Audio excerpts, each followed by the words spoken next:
اور جو طاقت نہیں رکھتے، قوت نہیں رکھتے، استطاعت نہیں رکھتے، منکم تم میں سے، طولن یعنی طاقت نہیں رکھتے، استطاعت نہیں رکھتے. کس چیز کی استطاعت نہیں رکھتے، کس چیز کی طاقت نہیں رکھتے؟ تو اس کے اگلے جملے میں اللہ تبارک و تعالی ارشاد فرما رہا ہے کہ ان ينكح المحصنات المؤمنات، کہ تم میں سے وہ لوگ جو ہمت، طاقت، استطاعت نہیں رکھتے یہ کہ نکاح کر لیں المحصنات آزاد عورت سے، المؤمنات ایسی آزاد عورت جو ایمان والی ہو. تو معلوم یہ ہوا کہ ان ينكح المحصنات المؤمنات، کہ ایسی عورت جو آزاد ہو اور ایمان والی ہو، اس سے نکاح کرنے کی تم میں سے یعنی ہم میں اور آپ میں سے جو لوگ استطاعت نہیں رکھتے، طاقت نہیں رکھتے کہ نکاح کر لیں، تو ان کے لیے اللہ تبارک و تعالی ایک کنڈیشن یا ایک اور جو ہے ان کے لیے ایک احکام، حکم بیان فرما رہا ہے کہ ان کو کیا کرنا چاہیے.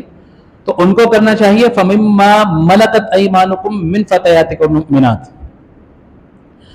کہ ان کو چاہیے کہ وہ جس کے مالک ہیں ان کے دائیں ہاتھ، من فتياتكم المؤمنات، فتيات کہتے ہیں باندیوں کو، کنیزوں کو. فتياتكم تمہاری باندیاں، تمہاری کنیزیں یا تمہاری لونڈیاں. المؤمنات وہ لونڈیاں، وہ باندیاں، وہ کنیزیں جو ایمان والی ہوں یعنی جو مسلمان ہوں.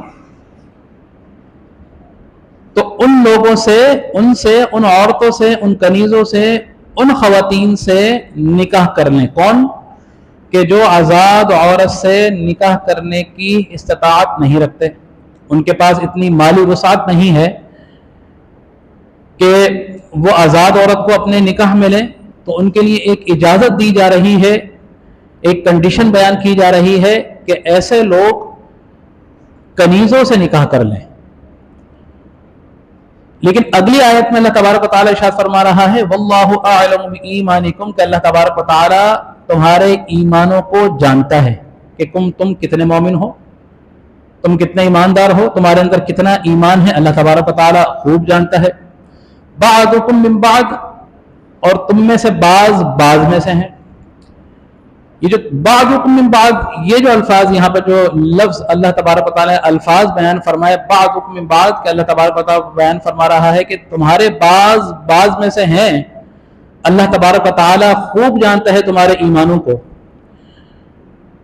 تو یہاں کیوں یہ الفاظ بیان فرمائے، اس کی وجہ یہ تھی کہ انسان کے اندر جو تکبر آ جاتا ہے، جو اس کے اندر ایک بڑائی کا، ایک فخر کا جو ایک عنصر آ جاتا ہے، جس کی وجہ سے وہ بہت سے ایسے کام کرنے سے رک جاتا ہے کہ نہیں، میں سامنے والے کے مقابلے میں منصب میں کے اعتبار سے، ذات کے اعتبار سے اور دوسرے معاملات کے اعتبار سے میں بڑا ہوں.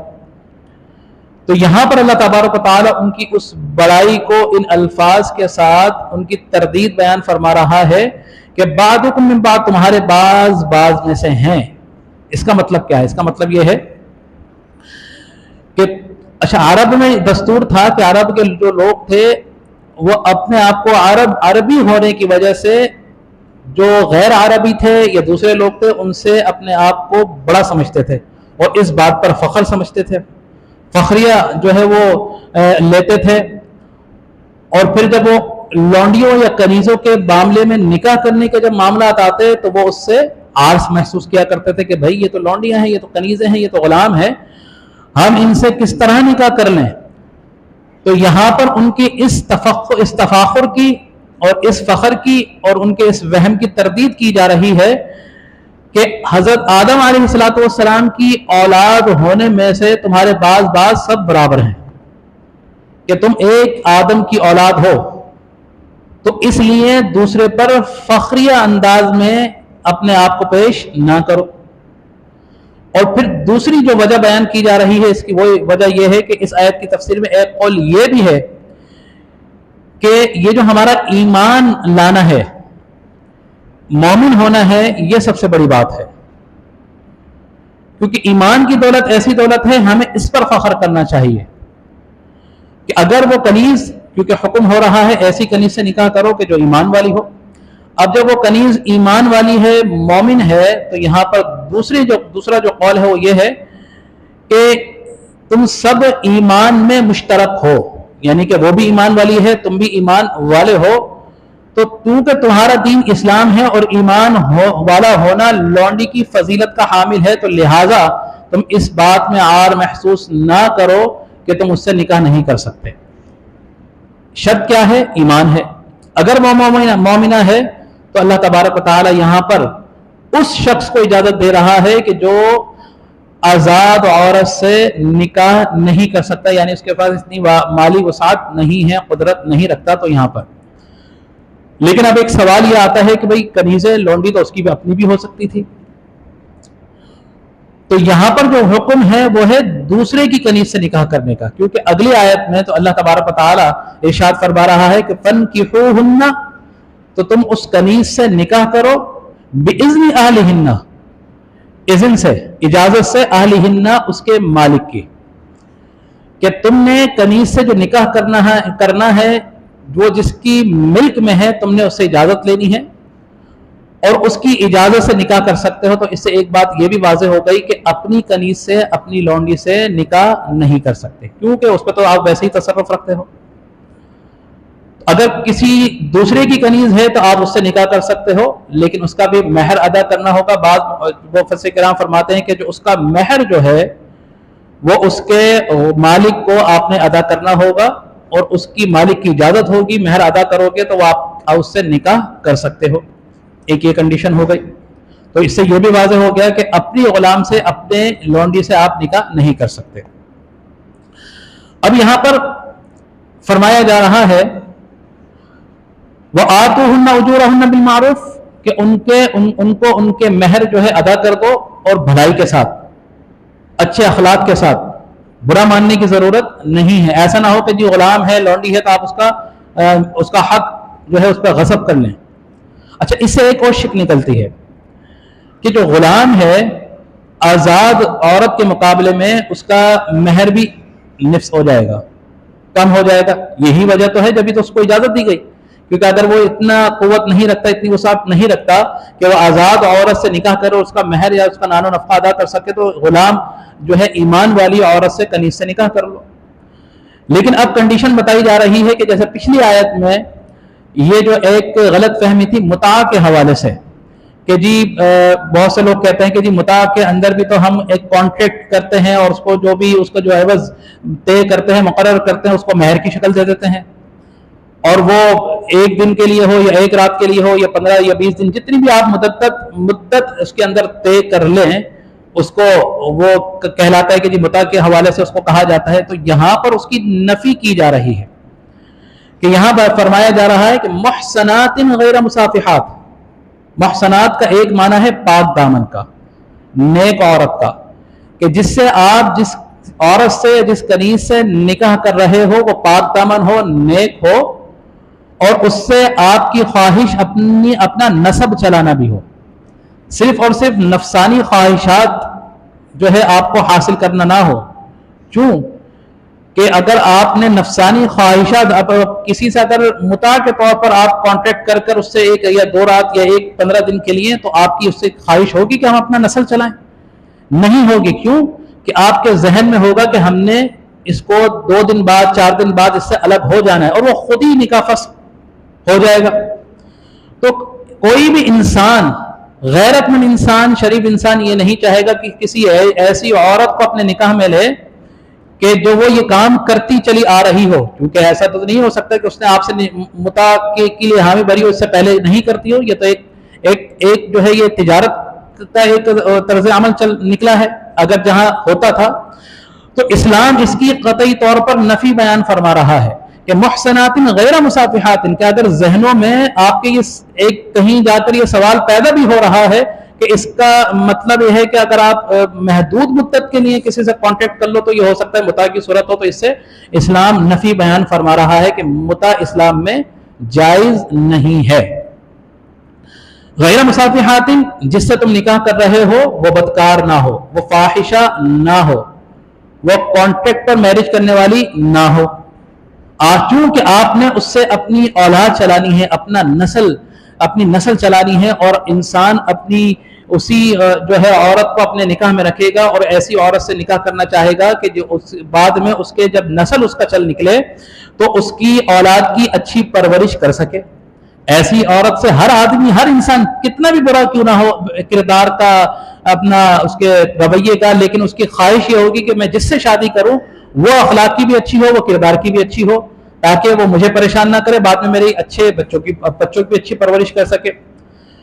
وَلَا مُتَّخِذَاتِ أَخْدَانٍ، کہ اور تم نے اس سے نکاح کر لیا اور اس کے بعد اگر تم نے دیکھا کہ وہ عورت جو ہے، وہ عورت اگر بدکار نکلی، کہ بعد میں اگر دیکھ لیا فَإِنْ أُحْسِنَّ، نکاح کرنے کے بعد فَإِنْ أَتَيْنَ بِفَاحِشَةٍ، کہ وہ کر بیٹھے بدکاری، فاحشہ یعنی کہ زنا کا ارتکاب کر بیٹھے، فَإِنْ أَتَيْنَ فَإِنْ أُحْسِنَّ، کہ تم نے نکاح کر لیا جب، فَإِنْ أَتَيْنَ، پھر وہ اگر کر بیٹھتی ہے، ارتکاب کر لیتی ہے بِفَاحِشَةٍ، بے حیائی کا، برائی کا، بدکاری کا، تب اس کے لیے کیا حکم ہے؟ فَعَلَيْهِنَّ النِّصْفُ مَعَ الْمُحْصَنَاتِ مِنَ الْعَذَابِ۔ تو جو میں نے کہا نا کہ جو لونڈی ہے، جو کنیز ہے، اس کی سزا بھی آزاد عورت کے مقابلے میں کتنی ہوگی؟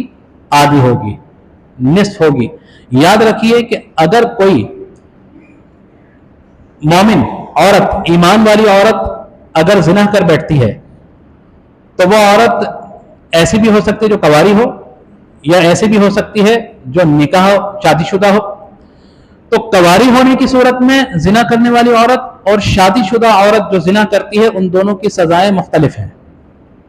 جو کنواری ایسی عورت ہے جو زنا کرتی ہے تو اسلام نے شریعت میں اس کی سزا کتنی ہے؟ 100 کوڑے۔ اس کے برعکس جو شادی شدہ اگر عورت ہے، اگر وہ زنا کرتی ہے، وہ بدکاری کرتی ہے، اور اس کی سزا کتنی ہوگی؟ اسلام نے شریعت نے اس کی سزا دی ہے سنسار کرنا، رجم کرنا، یعنی کہ اس کو اس وقت تک سنسار کرنا کہ جب تک اس کی جان اس کے جسم سے نکل نہ جائے، اس وقت تک سنسار کرنا۔ تو اب یہاں حکم ہو رہا ہے فَعَلَيْهِنَّ نِصْفُ مَعَ الْمُحْصَنَاتِ مِنَ الْعَذَابِ، کہ جو باندی ہے، کنیز ہے، جو لونڈی ہے، اس کی سزا آزاد عورت کے مقابلے میں آدھی ہونی چاہیے۔ تو اب اس سے معلوم ہوا کہ جس عورت کی سزا آزاد کی اگر 100 کوڑے ہے، اگر وہی بدکاری کا ارتکاب اگر کوئی لونڈی یا کنیز کر بیٹھتی ہے تو اس کی سزا کتنی ہو جائے گی؟ نصف ہو جائے گی، اور کتنی ہوئی؟ 50 کوڑے ہو گئی۔ اور اگر وہ ایسی باندی ہے کہ وہ شادی شدہ ہونے کے باوجود، نکاح کرنے کے باوجود اگر وہ بدکاری کر دیتی ہے، بے حیائی کا ارتکاب کر لیتی ہے، تو اب اس کی سزا کیا ہوگی؟ آپ رجم یا سنسار کو تو آدھا نہیں کر سکتے، کسی کو آدھا کیسے ماریں گے؟ وہ تو پوری اس کی جان نکلے گی۔ تو لونڈی، کنیز یا باندی، وہ شادی شدہ ہو یا غیر شادی شدہ ہو، اس کی سزا 50 کوڑے ہی رہے گی۔ کتنی؟ نصف سزا 50 کوڑے رہے گی، چاہے وہ شادی شدہ ہو یا غیر شادی شدہ ہو۔ تو یہ بھی شریعت نے بتا دی کہ اس کی سزا آدھی ہے۔ ذَلِكَ لِمَنْ خَشِيَ الْعَنَتَ مِنْكُمْ، اب اس کے لیے بتایا جا رہا ہے کہ یہ نکاح کرنے کی جس کو نوبت آ گئی، یعنی کہ وہ مرد جو آزاد عورت کا نان نفقہ نہیں اٹھا سکتا، مہر جو ہے وہ افورڈ نہیں کر سکتا، اس کو اجازت دی گئی کہ کسی دوسرے کی کنیز سے جو ایمان والی ہو، مومن ہو، اس سے نکاح کر لے، اور اس سے جو ہے اپنے جو بھی نفسانی خواہشات ہے، جو بھی معاملات ہے، اس کو آپ پورا کر سکتے ہو۔ یہ اس شخص کے لیے ہیں کہ جس کو یہ اندیشہ ہو کہ اگر وہ نکاح نہیں کرتا تو وہ کسی گناہ میں مرتکب ہو سکتا ہے، تو یہ اس کے لیے حکم ہے کہ اگر آپ کو اندیشہ ہے کہ اگر میں نکاح نہیں کرتا تو میں پھر کسی ایسے گناہ میں مرتکب ہو سکتا ہوں کہ جس کی سزا مجھے ملے، کہ اللہ تبارک و تعالیٰ کی ناراضگی ہو، یعنی زنا میں کسی ایسے کام میں ہم مبتلا ہو سکتے ہیں، انسان ہے، نفسانی خواہشات ہے، تو یہ ایسے مرد کو اللہ تبارک و تعالیٰ کنڈیشنلی اجازت دے رہا ہے۔